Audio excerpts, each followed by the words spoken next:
Let's just imagine for a second, a world where childhood isn't something you get to have, but something that's taken, a commodity.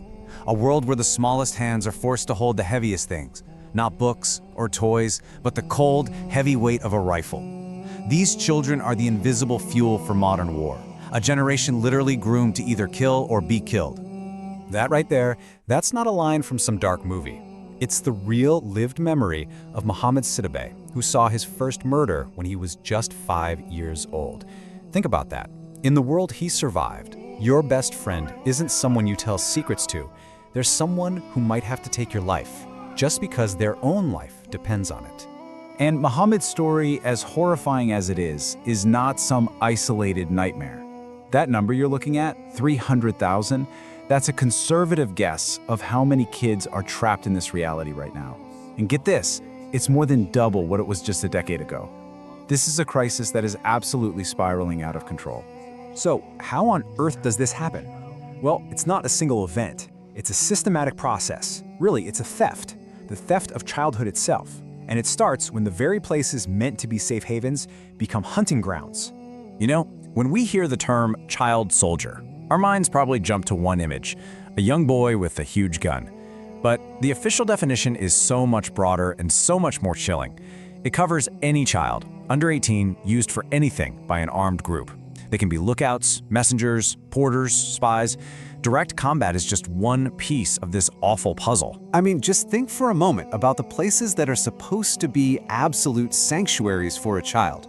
A school where you learn about the world. A refugee camp where you run for safety. An orphanage where you hope to find a new family. These places are supposed to be pillars of protection. But in these conflict zones, those sanctuaries have been twisted into hunting grounds. Recruiters are smart. They strategically target these places where vulnerable kids gather. They turn trust into a trap. Groups like Al-Shabaab, for instance, are known for plucking kids right out of schools and religious centers, corrupting the very idea of learning. So how do you take a child and turn them into a weapon? This isn't random violence. It's a cold, calculated process. A machine, really, with predictable, soul-crushing steps. First, they target the most vulnerable kids, those living in poverty, kids who aren't in school, orphans. They're seen as easy prey. Second, they isolate them completely. They're abducted, often drugged, and then relentlessly brainwashed. And finally, the last step, they arm them and force them to do the unthinkable, often against their own communities, which severs any and all ties to the life they once knew. This quote, it just captures this deep psychological change. That weapon stops being a tool, it becomes a permanent part of them. Imagine the cold weight of it. It's a constant companion, their only source of security.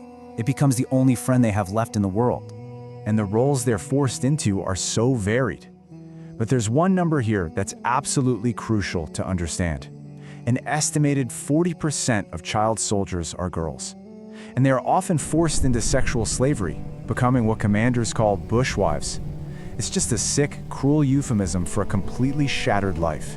So what is the actual cost of this forced obedience? What's the price these kids are made to pay? Well, the choices they're given are not choices at all. They are completely and utterly impossible. Just try to wrap your head around that. This is the ultimate psychological theft, forcing a child to destroy the most sacred bond a person can have. It's a tactic specifically designed to annihilate their past, their identity, and any hope they might have of ever going home. And this cruelty goes way beyond family.